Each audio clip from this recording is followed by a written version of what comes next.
Well, good evening, everybody, wherever you may be watching us from. This is Carlos. I am here in Los Angeles, California, on a very, very rainy weekend. As you know already, is we have had a really rainy season this year as we began the year. We have several rains and some flooding, what have you, and of course today another rainy day here in Southern California, throughout really the state of California, with more expected to come tomorrow. So it is good for us to have these rains because we needed water. It's such a really drought that we have been experiencing. So now I think this should be able to help us a lot dealing with the drought. But welcome everybody, wherever you may be watching us from. Again, today I'm flying solo. I'm here today, and we want to make sure that we're going to be covering some of the things that have been on the latest news and issues affecting most of us here. But glad to be here. I have been in Los Angeles for the past couple of weeks. I have not been traveling. Probably won't do so for the next remainder of the month. But glad to be in California and just experiencing this weather because, as I say, it was much needed here in California, especially with the drought that we have been facing. Our hearts do go out to the unhoused community because they are the ones that really feel the strongest. When the storm comes their way, they are the ones that are affected the most. Dealing with the elements out there, it's not easy for a lot of people. And again, our hearts go out to them. We hope that the work continues more speedily to address the unhoused community and being able to bring even more resources to them. But we continue to watch. We continue to see what our political leaders do, and what actions they will take leading into the efforts of addressing the house insecurity that many people face as well.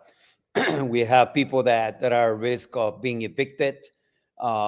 We see this playing month after month, where they have moratoriums and then they take them away, or they come to an end rather.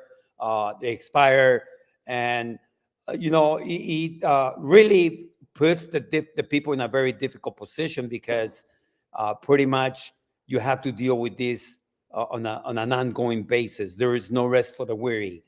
There is absolutely no light in sight because they haven't been able to fix this in a permanent way. Everything that they've done has been temporary, and that's the unfortunate part about moratoriums, dealing with rent, dealing with mortgages, even mortgages.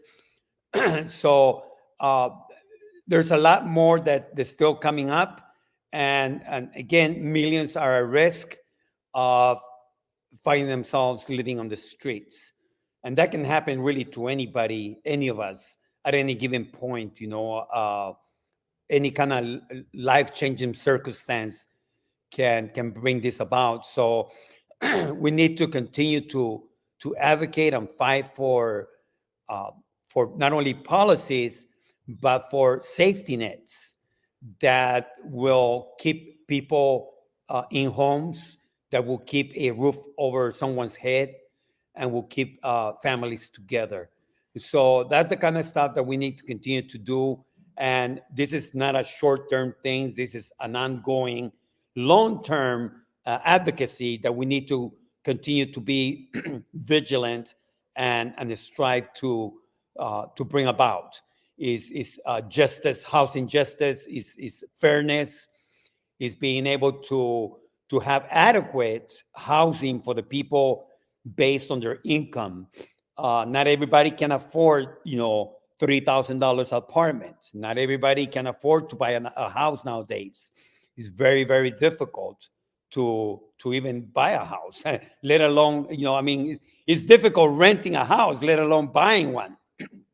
So times are definitely tough for a lot of people out there, and this is why we admire, we celebrate our advocates, that our housing advocates that are fighting so hard out there in behalf of their communities, in behalf of the people, trying to bring rent control, trying to address the issues relating to housing, which are many, many different issues. By the way, just recently, this week, it was announced that City National Bank was penalized. I believe it was something like $38 million for discouraging people and pretty much doing everything they possibly could not to extend loans, mortgage loans, or any kind of loans to communities of color. So that was addressed, and they were penalized. They were caught doing that. So they, for the past few years, they've been documenting this, and they were able to prove that City National Bank were discriminating, redlining communities.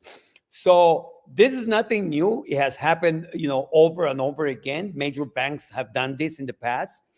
And the fact of the matter is that uh, communities of color, the working class, have a very, very hard time trying to get loans from the banks, and in this case from City National Bank. But we are not surprised at that. We actually expect those things to happen. Actually, I was interviewed by NBC Telemundo regarding this, and I was very clear on this, that the penalties that banks are given when they are caught doing these abuses are minimal compared to the amount of benefits or profit that they reap from communities. And again, they are known for targeting communities of color and the working communities to extract and take as much money as they can from them through fees, through penalties, and what have you.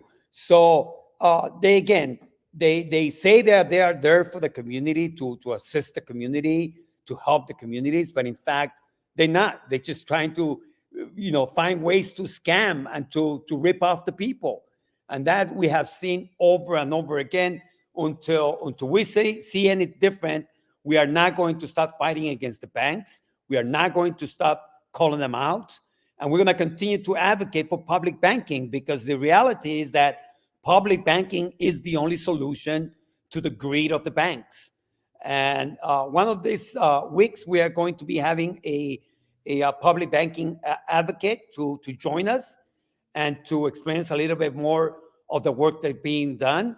But as you know, I am a board member from Public Banking Institute with Ellen Brown, and the work that they are doing is phenomenal.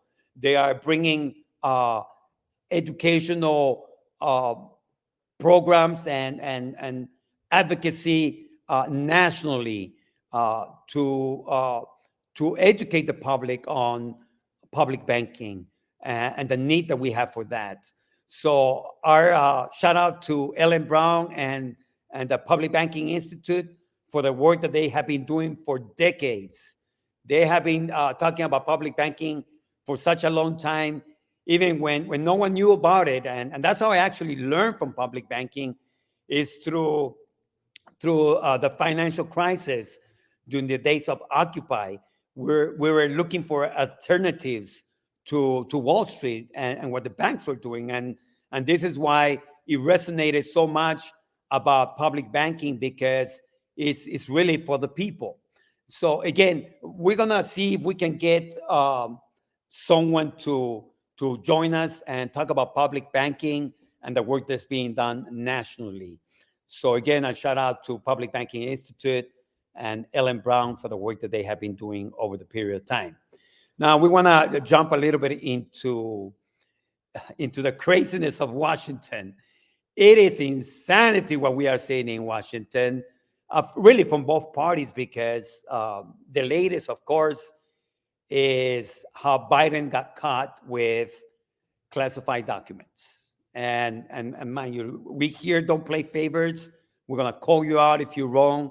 But this is not only a huge scandal and should have never happened, But the only winner here is Donald Trump, because as much as everybody pushed against him, as much as he was called out, as much as he was wrong in what he did, this plays right into the hands of Donald Trump. He's the only winner by this.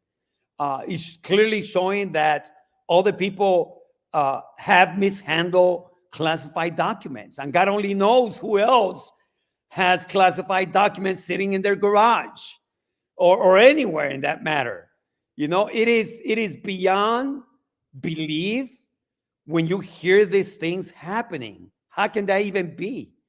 How can classified documents just be laying around anywhere for anyone to see?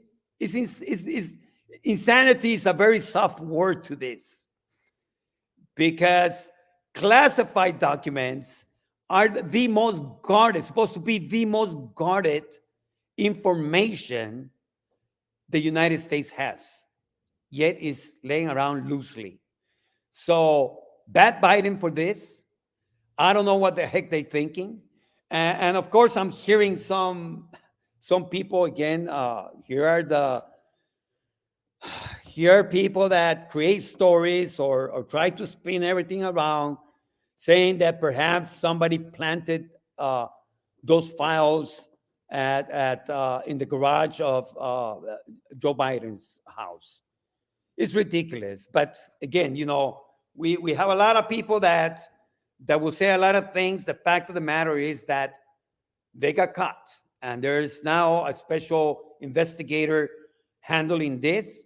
And most likely, Donald Trump will get away with all the files that he stole from when he left office, or the classified documents. And again, now it's like has taken every argument the Democrats can use against them, because their own president, a sitting president, you know, has been caught with this. So where is that going to lead us? We don't know, but it's more drama, more unnecessary stuff that we have to deal with, when in fact the real issues that they should be working for are now taking, you know, a backseat, because other things keep being in front of the things that we should be working on, like again, like housing and addressing, you know, the cost of education, et cetera, et cetera, et cetera. So Washington is a mess.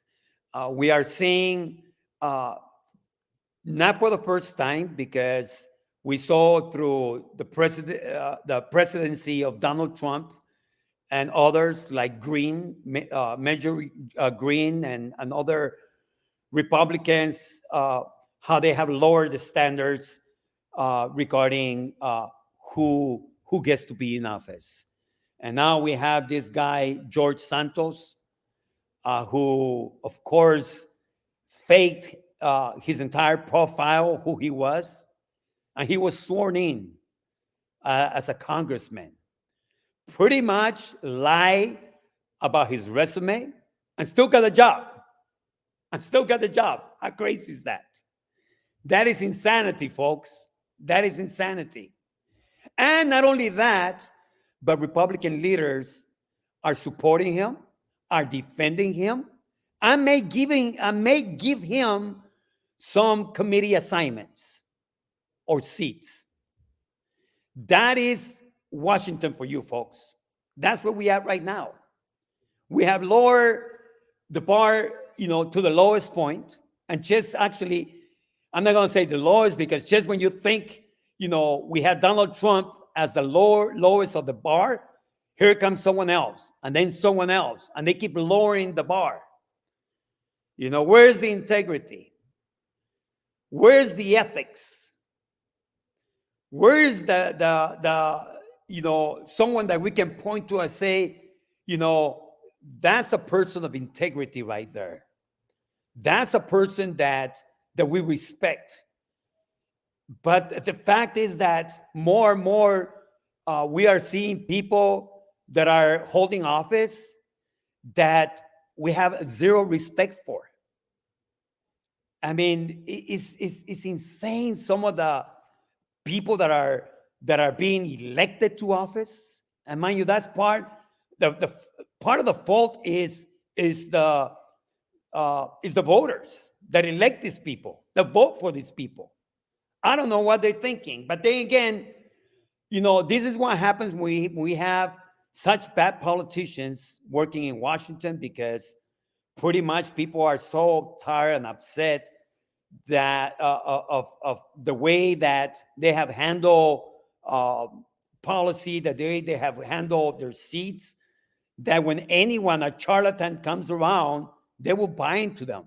They will pretty much believe anybody nowadays. That's how bad it is. So yes, a huge part of that has been because of how bad Washington has been. The people nowadays just will about elect anyone that will talk different than politicians, anyone that will claim anything, they will vote for them. So the bar has been lowered to one of the lowest points that I can think of, and we have uh, Congress people, we have people that are sitting in office, we have leaders that are sitting in office that should not be in there, and then we wonder why things are not fixed. Then we wonder why we are in the mess that we're in.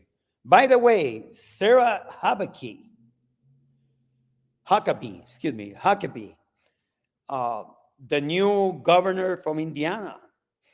First thing that she did when she, got sworn in is, pretty much demanded that any word that is used, any Latin X word within the government of the state of Indiana needs to be eliminated. They cannot use Latin X, specifically targeting the Latin community, specifically targeting the Latin X community. So it goes to show you the mentality of these people, the hate that these people have. It goes to show you their priorities. It goes to show you how low can they actually go. And these people claim to love country. And when we mean country, when I say I love country, I'm thinking about all the people that are in the country. That's when I think of nation, I'm thinking everyone, within the nation. I'm thinking about people. So these are very hateful people. These are very people that are that have, personal agendas, that if you don't fit in with their agenda, you are labeled either a communist, an enemy of the nation, an enemy of the country. You are the enemy of the people if you don't believe like them. And that's the kind of mentality that they have. These people, have a very personal agenda that lines up on hate. Yeah, they claim, life this, and they pro-life about that. They're pro-life about nothing. Show me your policies and I show you life. And that's what we have to look at. It doesn't matter what you say, it's what you do that matters. And if your policies line up on hate, if your policies put people out instead of in, don't tell me that you love this country. Don't tell me how patriotic you are. You could wrap yourself around all the flags you want to. That doesn't make you more patriotic. It makes you, pretty much a hateful person that uses the flag, that uses, the church sometimes as a way to bring you hateful agenda. So Sarah Huckabee, again, new governor, pushing for hateful policies, and again targeting the Latinx community. So They can take away any word that they want to take away, but they will never take the people away. We're not going nowhere, people. We are not going nowhere. So you could pass any policy you want to pass, but the fact of the matter is that we are here and we are growing. We're expanding, our horizons and our vision and our work, because we are about the people. And there is a crisis happening at the border. The crisis is nothing new, people. It's nothing new. The crisis at the border is nothing new. I know that President Biden was recently there in El Paso. And of course, you have another lunatic, the governor of Texas, calling out Biden for not doing anything about the border. Well, they haven't done nothing about the border. This is nothing new. This goes back for decades. So just to be clear, when it comes to immigration, immigrants, these are only used as talking points from both parties, by the way, from both parties. Let's be honest about it, because both parties have not done anything to resolve the issues at the border. All they have done has been putting a lot of band-aids. And election after election, the first things that you see coming out of the Republicans' mouth is, we got to secure the border. The border. Immigrants are our enemies. They coming for your jobs. We got more jobs here that we don't know what to do with them. People just don't want to work. And again, usually the people that scream the loudest are the ones that are doing the less, or the least rather. They are the ones that block any kind of progress from happening. In their ideal world of immigration policy, they don't want nobody that people of color that comes from Latin America to come to enter the United States. Oh yeah, I know the talking points. Well, they gotta come like everybody else. They gotta wait in line. Really? You gotta wait in line. Have you seen how broken that is? You could be waiting for decades in line if you trying to do it the right way. Because unless you have money, you're not going to be given an opportunity to come in. Very few get it. But the people that are well connected, it's no problem. You be in right away. And there is more to it. There is more to this about the immigration policies that exist or that have existed, and the kind of solutions that they want to bring about. Those are not solutions. They either are policies being centered on hate and discrimination, and they are policies that pretty much target specific ethnic groups, specific people from specific countries. It has nothing to do with fairness and justice. It has a lot to do with all those above that I mentioned. So when we think about the kind of immigration policies that have existed, we have seen nothing really substantial. They have done some things that are okay, that are temporary. But when you have 11 million people, dreamers, when you have so many people out there that have not given a true opportunity to fix their situation, then what are we doing? We're wasting time. We're not doing nothing about it. And building walls and doing all these crazy things that Donald Trump wanted to do, it doesn't solve anything, people. It doesn't solve anything. Doesn't matter how high you build the walls.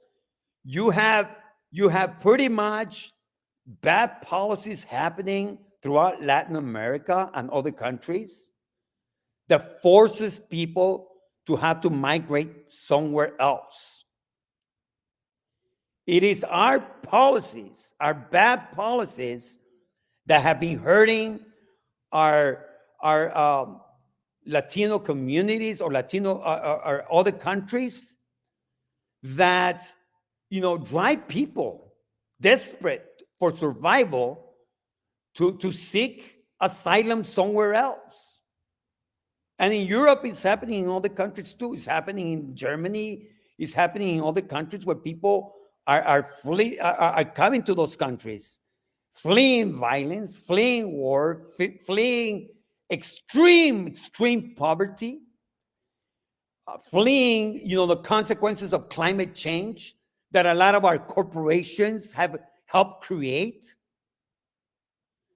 So see, these are the things that we don't want to take responsibility for, but that we have helped create. And then when I say we, the nation, the policies have created so many bad policies that are forcing people out of their countries.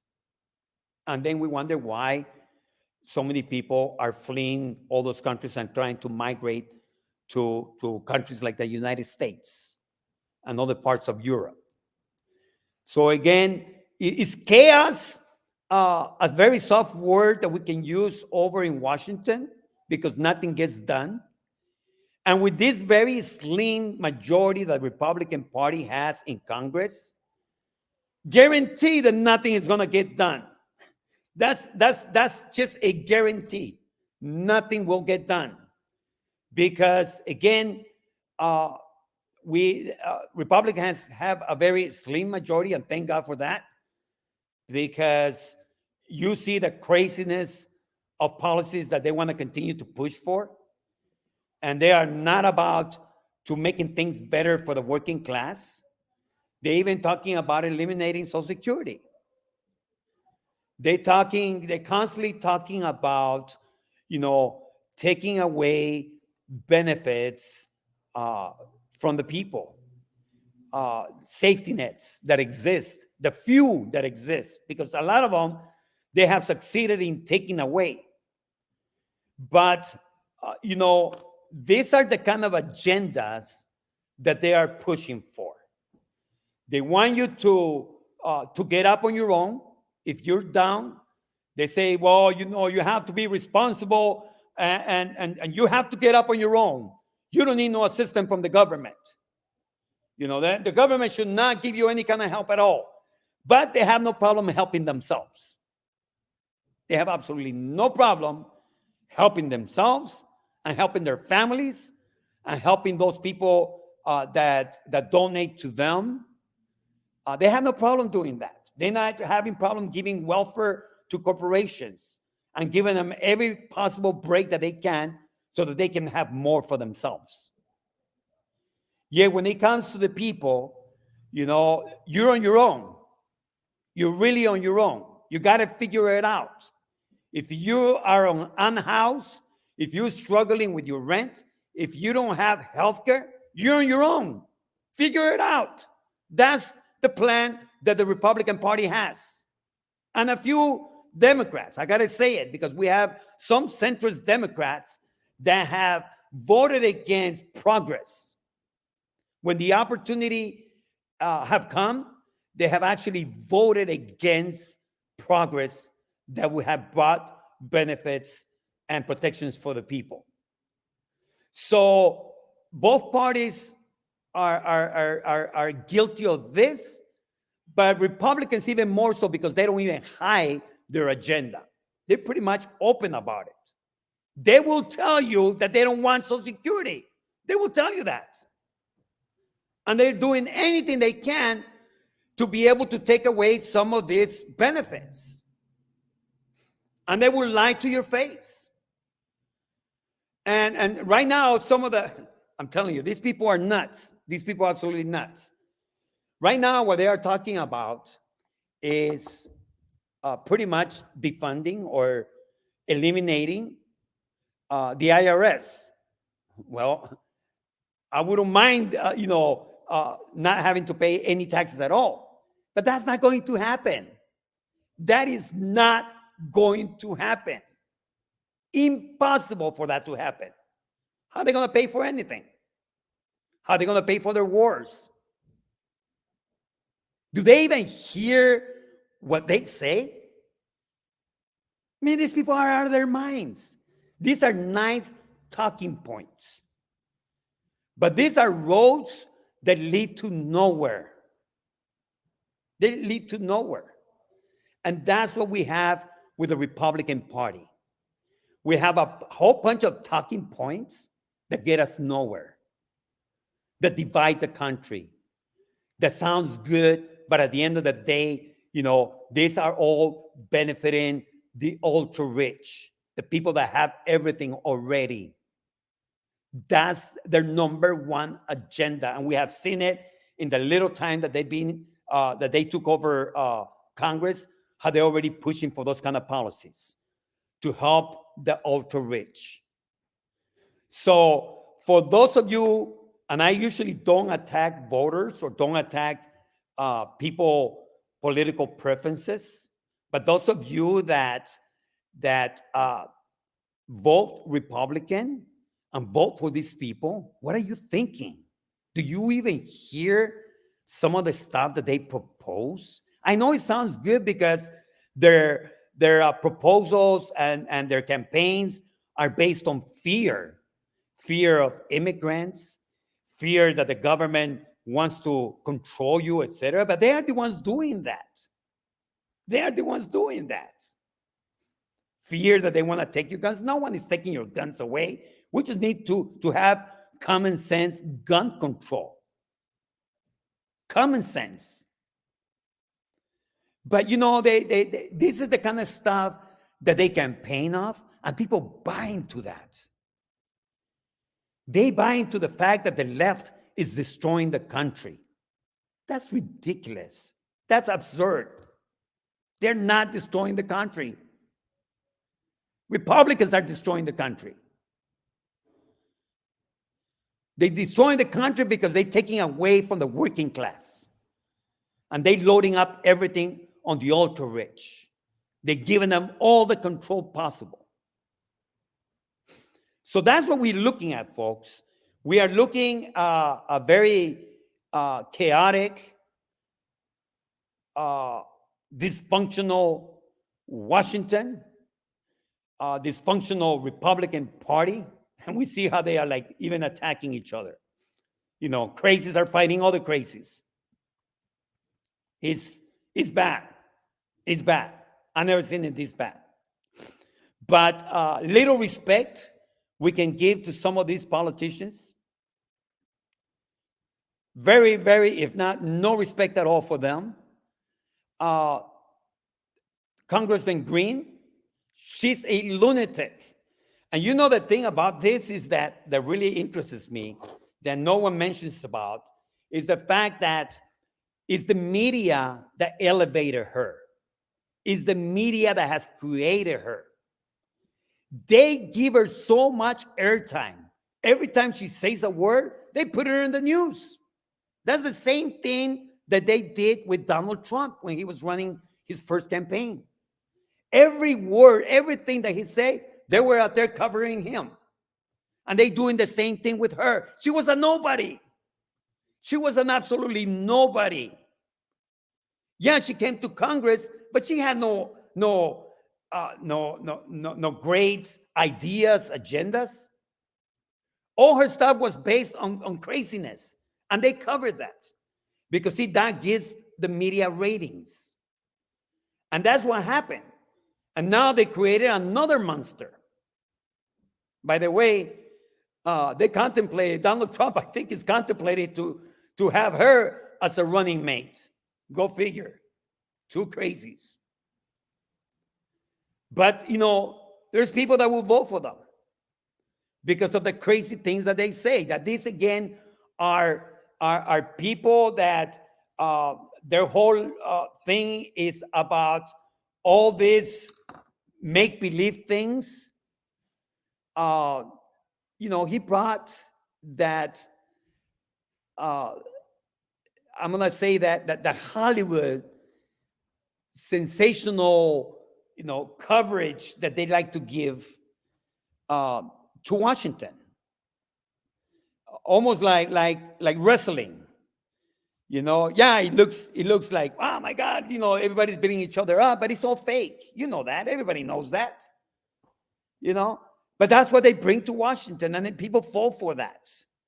And all this big talk and everything, just like all this the wrestling that we see, the matches that we see on television is the same craziness. That's all they have to offer, nothing. But people, we cannot expect a lot from Washington unless we continue to hold our own representatives accountable. And that's the key right there. We cannot control what goes on with other representatives, other states, other districts. But you can control what happens with your district, your congressperson. This is why it's important for you to get to know who your congressperson is. Talk to them. Talk to their office. Ask them about the issues. Find out where they are standing with those issues, and then hold them accountable. And if you have ideas, bring those ideas to them. Request a meeting with your representative. Bring your ideas, put them together in a formal way so they will take you serious. And that's some of the stuff that we need to talk about is how we have managed to push a lot of our own progressive agenda forward is because, we have gotten smart to the point that if we want people to take us serious, we got to show how serious we are by putting serious proposals together. And that's how the stuff gets done, people. People will take you serious when you act serious, when you are serious. So for us progressives, I know that we are the ones fighting in the front lines. We are the ones dealing with the issues that affects most of the people. We know firsthand what needs to be done. So that's where the ideas are born, out of the necessity to advocate and fight for the people. This is where we come up with ideas of how to do things to help our communities. So those ideas got to be able to put it on paper, got to be able to line it up with the current system that exists and see how that will play out, and be able to formulate it, put it together in a way that makes sense even to the politicians. Because most of the time, we have to educate the politicians. We got to let them know what time it is. You think sometimes the politicians know already. They don't. Don't ever assume the politicians know what's going on in your community, because most of the time they don't. Unless they are engaged, unless they are participating in the community, unless they are fully informed. And that could only happen if you are involved and connected with them, informing them, educating them. That's what we need to be doing. That's what we are good at. Is, yes, your representative may not be the person that you want it to be. But the challenge for us is, how can I get to the table? How can I have a seat at the table? How can I put some of my ideas or your ideas or our ideas and bring them to the table and for them to take serious and fight for those ideas? Is we got to create relationships. And that's not an easy part. I'm going to be honest. That's not an easy part.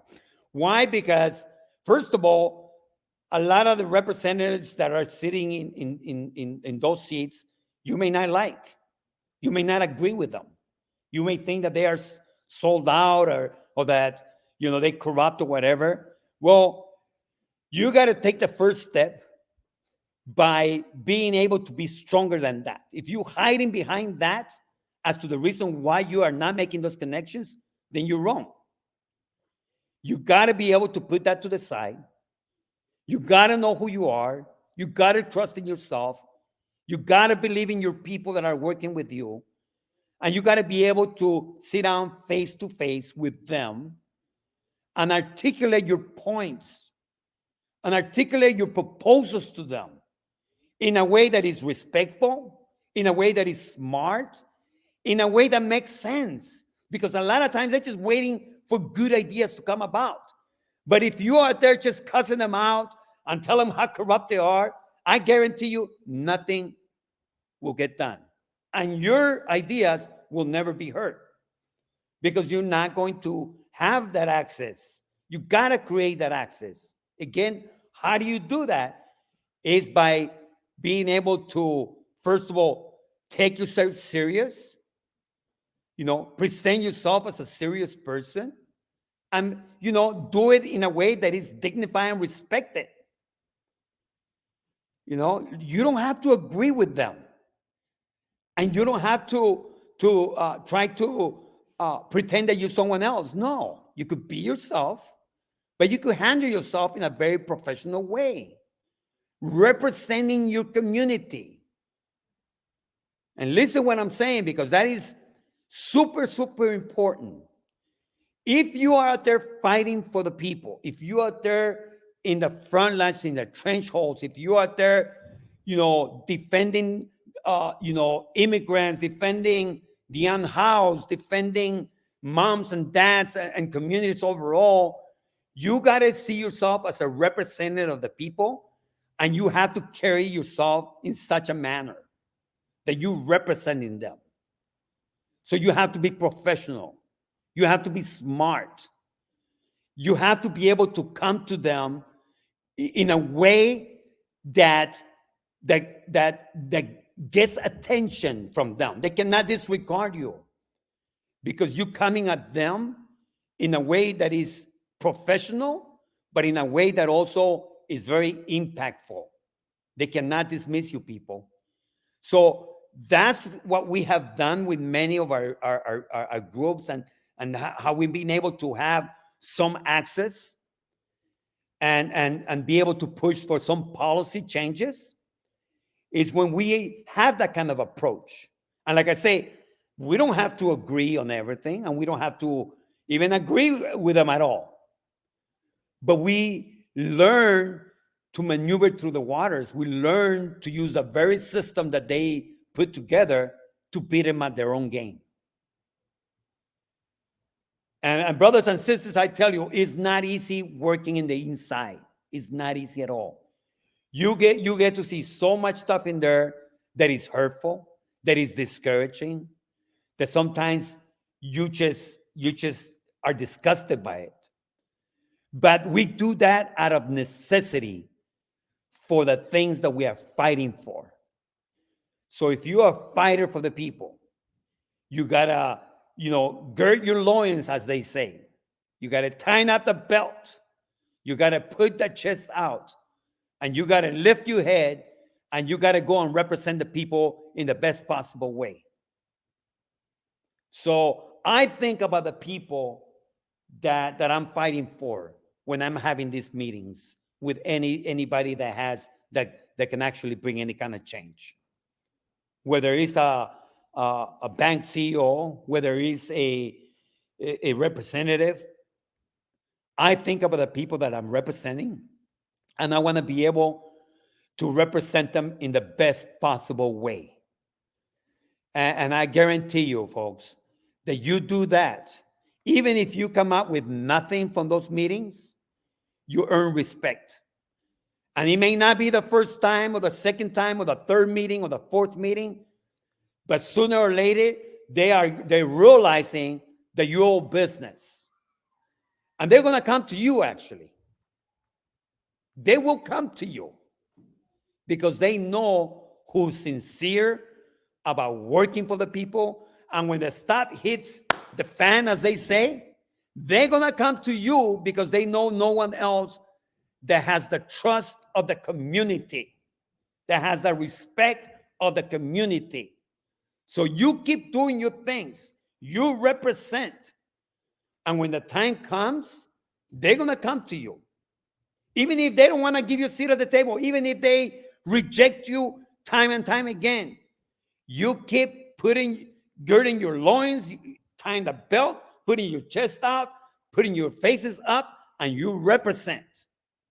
Because that's what's going to get you to the next level, folks. And if anything, like I say, you have earned the respect and the trust of the community, which is beyond anything any politician, have or has. Politicians don't have the respect of the communities. Very few do, because they have learned to listen to the community. But those people that only come around when it's election times, trust me what I'm telling you, people could care less about them.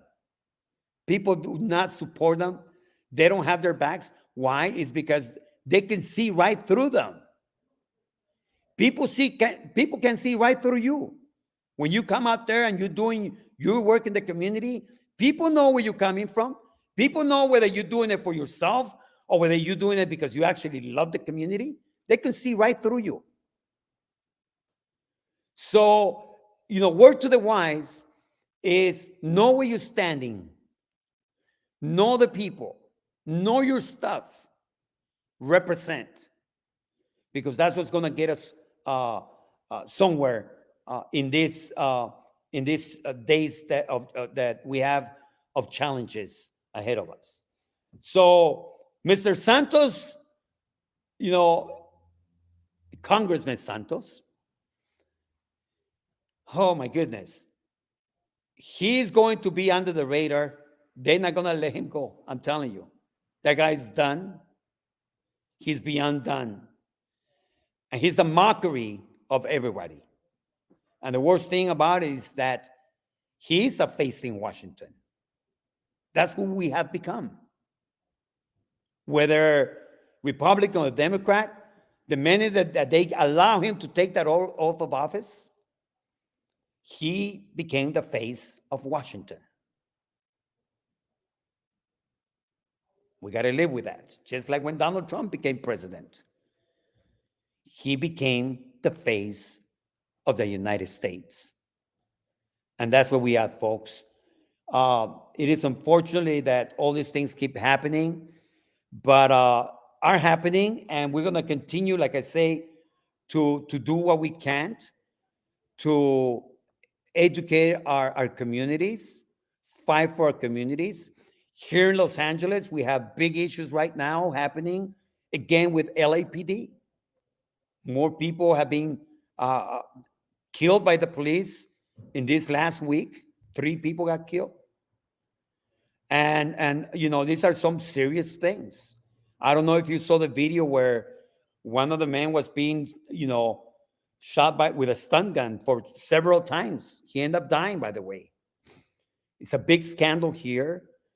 But again, they haven't learned anything. You would think that we have learned some things by now. But we continue to see this kind of abuses of power, these abuses under the badge, and people get killed. And it's sad because, we all want the same thing. We want safe streets. We want to be able to have, our communities safe from crime and what have you. But policing is more than just showing up and beating up on people. It's more than, pulling out guns. There's a lot more to this. And what we need to do is start by realizing and understanding that a lot of resources have been taken away from our community. There's a lot of programs that don't exist anymore. Communities have less and less resources available to them. Police are giving almost unlimited amount of money, and yet we are not safer. So we need to take a hard look at how the money is being spent on police, and how much money is being spent on programs that will help our communities, our youth, and I think that there has to be a huge balance of this. There has to be more on programs than policing. We have flipped this around, people. We have more money going to budget on policing than budgeting on our children and programs. It has to be flipped. It has to be the other way around. It's been proven over and over again. Bigger military, bigger policing, more money for defense doesn't make us any safer. It doesn't. You can have the biggest military and still your enemy could be inside of you, inside here. And that's been proven over and over and over, even with the Republican Party. The enemy is within. Doesn't matter how big of a defense budget you have, you got problems at home. So we need to address policing, but we also need to address and put at the forefront, the programs that were removed that need to be put in back, but most important, programs that need to exist to help our youth, to help our communities. People have been left behind. People were pushed, are being pushed from poverty to extreme poverty. We have more people now experiencing poverty than ever before. We have more people experiencing extreme poverty than any time before. We have more people today at risk of being evicted and ending up on the streets than ever before. We have more people, again, living at the levels of poverty that we have not seen in a long time. That's what we need to address first. That's what we need to put our resources. So thank you for watching tonight. Our co-host will be with us next week, but we are Stand Up, Fight Back, where we discuss analysis and strategy for the progressive movement. We're here with you every Sunday, 7 p.m. Pacific time, 10 p.m. Eastern time. We want to thank you for watching, for sharing the videos, and for always giving us your support. There's a lot of work that we are doing behind the scenes. We work with so many different people here in California, throughout Southern California itself, and me nationally.